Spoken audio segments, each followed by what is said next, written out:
ஏழை இந்த பையனை எது சொன்னாலும் ஏடிக்க மீட்டியா பேசிக்கிட்டு என்கிட்ட மலுக்கு நிற்பான்டா.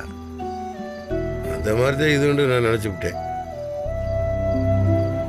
ஏண்டா அவனுக்குள்ளே ஏதோ ஒன்று இருந்திருக்குல்ல.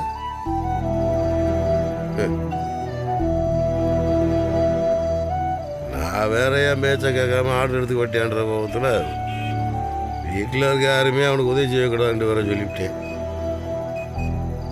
ஏன் கணேசா? ஆனால் அவன் அதை பற்றிலாம் கவலைப்படாம அவன் கூட்டுக்காரங்களை வச்சுக்கிட்டு தனியாக முடிப்பதுக்கு சமைச்சு அதுலேயும் சரியான நேரத்துக்கு சாப்பாடு போட வேண்டியங்களா நான் கொஞ்சம் கூட நினச்சி பார்க்கலப்பா. என்னதான் சொன்னாலும் இந்த விஷயத்த அவன் சரியாக முடிப்பான்னு நான் நினைக்கல தான்.